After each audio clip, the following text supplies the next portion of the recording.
America's center of power changed, and with it, the dynamics of the political landscape. The consequences will reverberate locally, in Florida, on Capitol Hill, and on the global stage. Voters demanded change on the issues that mattered most: the economy, immigration, and social issues. Now, News 4 Jax goes beyond the headlines with political analysts who provide unique context and perspective. Experts focused on the issues making headlines. This is Politics and Power.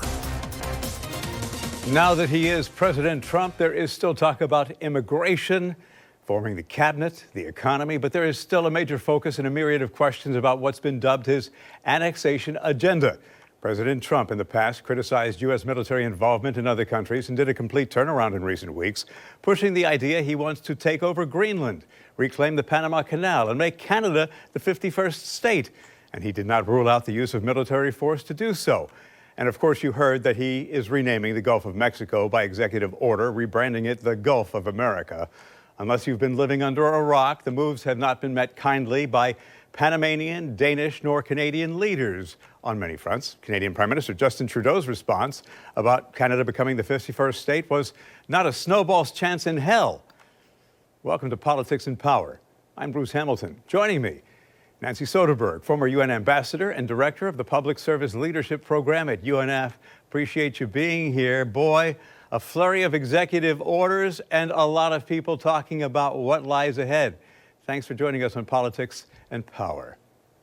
Thanks for having me. So when you look at Trump's annexation agenda, you have to look at what he says and figure out what he really means, what he really wants. Why do you think he's provoking these longtime U.S. allies? I think it is a belief by President Trump that we are in a historic moment with him as president again, one of only two presidents to return for a non-consecutive term, and he views himself as a visionary moment in history back to the Gilded Age, surrounded by oligarchs, much like the kind of robber barons in the earlier part of this century, and of a new era where we're expanding our territory. And I think he believes that that sort of image is the cornerstone of his presidency. What it means in practice is something very different. I think trying to negotiate better trade deals, trying to get our allies to go along with his agenda. It's a negotiating tactic. He's an excellent showman. If you look at that inauguration yesterday, it was great pageantry. And I think what he's trying to do with this opening salvo on trying to expand American territory is to revive that image of last century when America's power was at its height and expansion. Now, of course, it was right before the Great Depression, so it didn't end up going so well, and the oligarchs got all broken up back then. So we'll see what happens this time. But it's an opening salvo for how he sees himself taking office yet again. And it's going to be interesting to see how he handles foreign policy, let alone so many of the other things. And before I take a look at these countries one by one, are his real targets in all of these things China and Russia? No, I think his real targets are to try and reset the U.S. relationship with this hemisphere. I don't know if it'll work. So far, Canada and Panama have certainly resoundingly rejected it. Denmark, who owns Greenland, has resoundingly rejected it, as have the people of Greenland. Whether that enables him to have more control over access to the Panama Canal, cheaper rates, pushing China. China currently runs two ports through Hong Kong. That might actually get you somewhere. I thought it was remarkable that in the speech, China and the war in Ukraine and Russia weren't really a big centerpiece, because those are his big challenges. He said he would solve the war in Ukraine very quickly.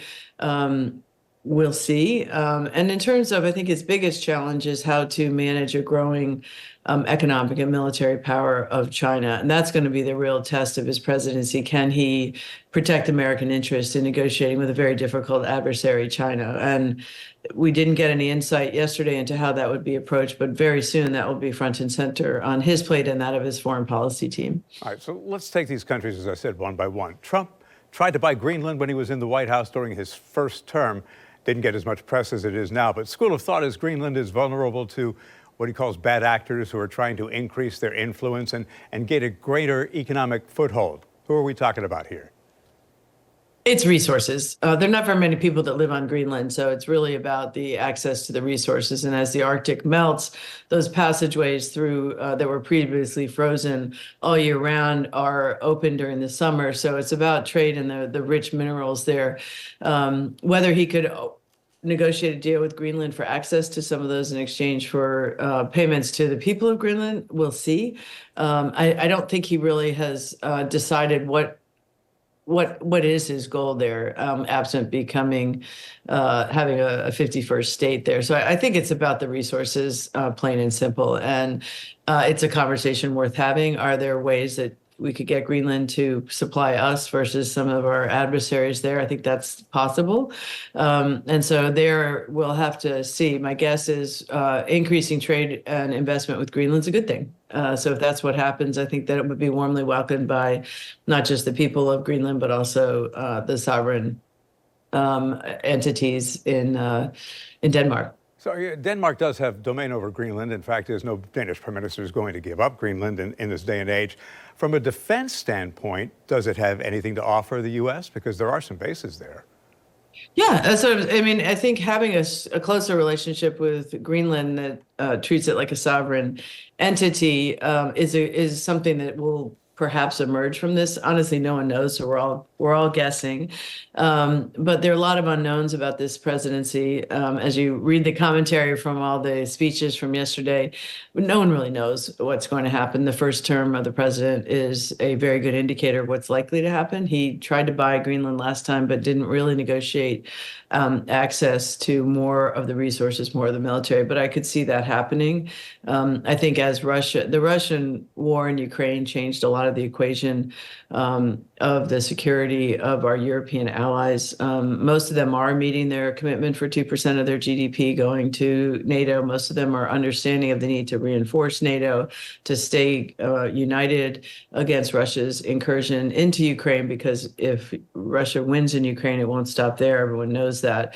And having Greenland part of that reinforcement of our NATO defenses is something that could well emerge from that. But again, we have no details to that, no real indication from the last administration on what the priorities there will be. But I would hope that it would be access to more of the minerals there in partnership, and more access to for our military to use that as a potential counter to both Russia and China. And by the way, just as a point of reference for people who are watching, when you say yesterday, you're talking about Inauguration Day, January 20th, because this show's available on demand. My understanding that Greenland has been interested in collaboration with both the EU and the U.S. for many years, but it's only now getting the attention it was looking for. Where do you think this all winds up? I think where it will wind up is not too much different than how it is right now. A good relationship on trade and military basis there. We might be able to get a little bit more of access to some of the minerals there, which would be a good thing for all involved. But I think it's more of a talking point than a substantive policy that's going to fundamentally change America's relationship with Denmark or with Greenland.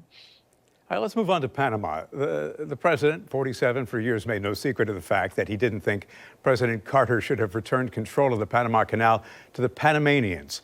His intention this go-round, what's he want? What's he really looking for? Well, no pun intended, but that ship has sailed. The Panama Canal is part of Panama, a sovereign country. We had a treaty that handed it over in 2000. I would commend to your readers one of the best books I've read on the Panama Canal's history by David McCullough. Goes through the extraordinary efforts to get the Panama Canal built, the deaths that were involved in that. Which wasn't 30,000. It was about 300 Americans, 6,000 from the Barbados. The French, however, did lose, I think, 25,000, mostly from disease, trying to build a canal in the middle of the sort of tropical environment with malaria and all sorts of other diseases. So it was a great sacrifice and cost. I think what the president is likely to get out of this posturing on the Panama Canal is attention to the role of China there. As I said, CK Hutchinson is a Hong Kong-based firm that does operate two of the canal's ports. As Hong Kong is losing its sovereignty counter to the deal China made with the British, there is increasing concern over China control of any port. So perhaps that could involve more scrutiny there. President Trump also mentioned the rates that we are being charged there. So I see it as a negotiating tactic to try and get some of the rates better. 2.5% of the global sea trade goes through that, so it's only less than 3%, but 40% of our own container traffic does go through the canal. So it's a very important piece for the United States to have good deals there. So the focus there, I think, is likely to try and lower prices for U.S. container ships, perhaps more scrutiny on the Chinese control through the Hong Kong run ports. But again, these are not the biggest issues that face the United States. And I think the bigger challenge is how you're going to deal with China overall, how you're going to deal with Russia overall, dealing with sort of the decline of democratic principles around the world. Those kind of challenges are going to be the ones that President Trump and his team is going to face in reality. All right. So when Politics and Power continues, this issue about the Panama Canal is really nothing new, but he may use it to keep China from encroaching on the Western Hemisphere. In fact, history teaches us an interesting lesson. Most of us learned about the Panama Canal in school, right? But if you turn back the history book, pages to the mid-70s, you almost get a sense of deja vu. We'll see how so and see if the past may be a predictor of the future when Politics and Power continues. Welcome back to Politics and Power, talking about Donald Trump's annexation agenda, interest in the Panama Canal, as well as some other properties. My guest is former UN Ambassador Nancy Soderberg. And Nancy, this discussion about reacquiring the Panama Canal is not so new. There is a history here. He is not the only one to have made the canal an issue. It was a major talking point for Ronald Reagan. It was when he was California's governor in 1976. Reagan said, "We built it, we bought it, and we're going to keep it." Of course, we didn't, and Reagan softened his rhetoric a bit a year later in 1977. And it's interesting to note that other conservatives like William F. Buckley Jr., rejected Reagan's argument that turning over the Panama Canal compromised American regional interests, saying the United States, by signing these treaties, is better off militarily, better off economically, and better off spiritually. But it's interesting how almost 50 years later, the same debate rages on. What do you make of that? Not a whole lot, quite honestly. The Panama Canal is part of Panama. It's going to stay as part of Panama. We had a big debate in the 70s of whether to do this, to negotiate a treaty that ended in the Panama Canal being fully handed over to Panamanian operation. As I said earlier, 2.5% of the world trade goes through there, which is not insignificant. It's much more important to the United States with 40% of our containers. And so it's important that the United States have a fair price going through there, that China doesn't take it over. But I don't think you're going to have a huge debate over repossessing the Panama Canal. President Trump has not ruled out military force to do his territorial acquisition of Greenland. Canada is the 51st state, or Panama, but I think that not ruling it out is very different than actually doing it. I think the chances of him using military power for these are very slim. And now that he's back in office, his inbox is going to be filled with things other than the Panama Canal, Greenland, and Canada. Our relationship with China, the war in Ukraine, trying to bring down prices here at home. He's obviously focusing very much on immigration on our southern border. So there's only so many hours in the day, and I think he'll find very quickly that these territorial acquisition aspirations are not based in reality, that will quickly be left aside given the other priorities that he's going to face and the challenges of actually trying to carry them out. But President Trump is a master showman, and I think he's putting these out there as a way of reasserting America's primacy in this hemisphere, which most likely will lead to him having a strong position in negotiating trade deals or other things with the immigration issues and other priorities that make a real difference to the American people. Look, you know better than I, but I also know that it's rattling Panamanians. Why so much if that's the reality? Because Well, I just want to say that, doing so, what we've been talking about would totally undermine the position of the U.S. in Latin America. Look, anytime the United States makes a proclamation about a country in Latin America, they pay attention. We have a long history of intervention, including military intervention across the region, committing coups, supporting rebel groups to fight the governments in Central America or the rebels in Central America, depending on which side we were on. So Latin America very much takes notice when the United States, rightly so. They don't take anything that we say lightly. They listen to. We have a strong partnership. We have a summit with their 34 countries in Latin America, all very different. And I think they rightly don't take any of this lightly. So I think the United States has to be careful when it talks about this. But I think in the case of Panama, I don't see a scenario where the canal, the sovereign control by Panama over the canal. President Molina of Panama has been very clear that the answer is no.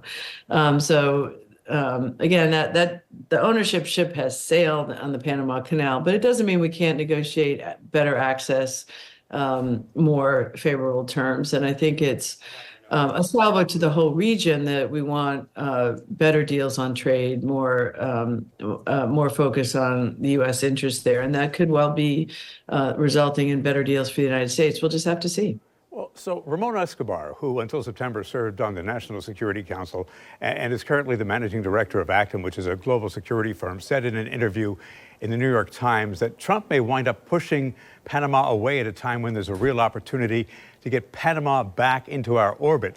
There's a big faction in Panama that doesn't think China poses a risk, and moreover, that the U.S. is absent when it puts out bids for infrastructure projects. Is that another concern? The U.S. relationship with Latin America is today based on the drug trade, which is fueling the fentanyl crisis here in the United States, with almost 100,000 Americans a year dying from that, largely which comes from Central America through Mexico. It is based on a very robust trade agreement and, of course, immigration. So more engagement on all of those fronts helps U.S. interests be promoted in that region. I think the point of more infrastructure engagement, investment is a good one.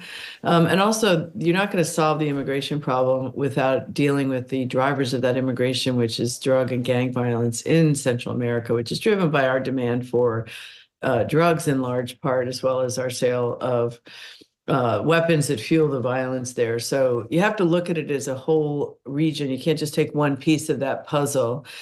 So investing in agricultural, in infrastructure, trying to get trade and investment going. Take a look at Brazil, the largest continent there. It's over 200 million people. That's a very rich country that we need to be engaging on. It's not just about Panama. It's the whole region needs to have a partnership with us. And I hope that's something that President Trump will look on beyond these initial statements.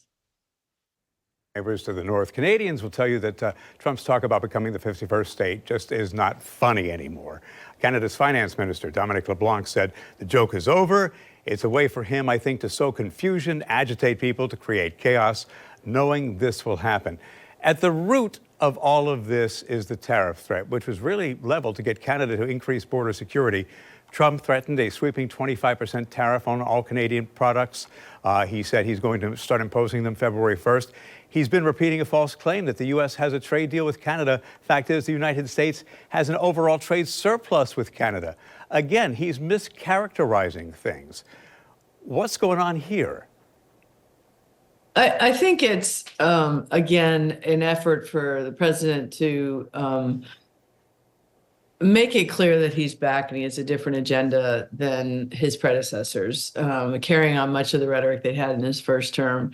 But I think the people of Canada know full well that they're not going to become the 51st state. What these, I think, should be interpreted as, much like Greenland and the Panama Canal, are opening salvos that we want a different, more pro-American stance there. What that means in practice is probably going to be more attention on trade deals, trying to re-energize some of the negotiations for our trade back and forth. If you look at his first term, he renegotiated the Mexico, Canada, and U.S. trade agreement, NAFTA, MCAs now.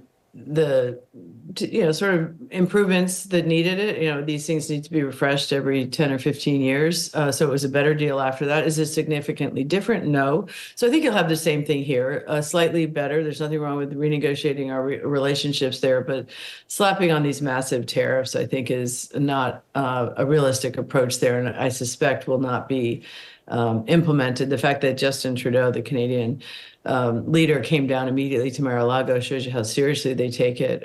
Whether he'll do it and then rescind it, my guess is he'll use it as a negotiating tactic to get some kind of increased deal, which actually might be helpful to the United States. We'll have to see. And all of these grand pronouncements that we heard from the president on Inauguration Day, I think we don't know which one of those are just simply posturing and which one is he actually going to follow through. And I don't know, I'm not sure his team really knows either. A lot of this, when you get into office, reality has a way of descending and making decisions much more complicated, not black and white. So I think it will be very much a wait and see. And as I said earlier, I think these issues are not going to be the number one on the inbox on that Oval Office starting on day one, when the president begins to look at how we can defend America's interests, are much broader than just this hemisphere. I think the number one challenge is the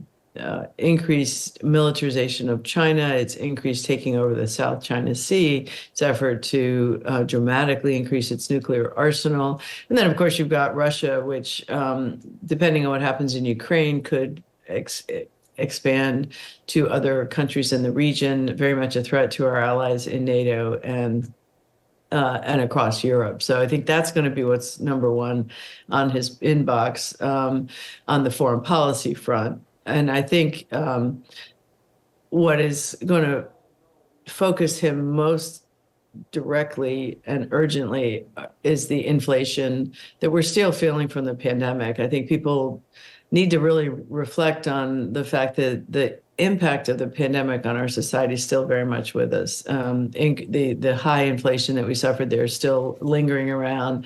And across the world, this is felt. In the developing world, it's a little different, but in the developed world, every incumbent lost last year, which shows that there's just an unease with the state of the world and our economy. And that's going to be President Trump's number one, is try and get the inflation to continue to come down, address those issues on the continuing inability of Americans to make ends meet.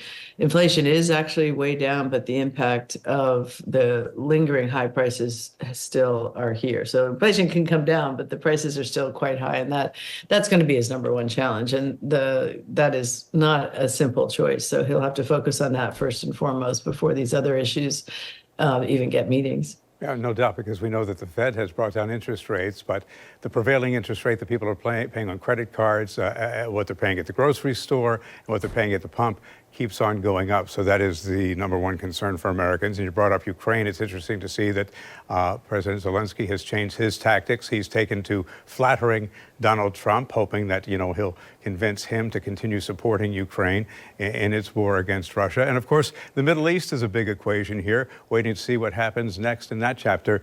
The dynamics of what's happening on Capitol Hill and around the world are certainly changing. Nancy Soderberg, as always, appreciate your perspective and putting things in context. My pleasure. Happy New Year. Happy New Year to you. And thank you so much for watching Politics in Power, available on demand anytime on the News4Jax YouTube channel and news4jax.com. See why every day more people are choosing News 4 Jax, Northeast Florida and South Georgia's #1 source for local news.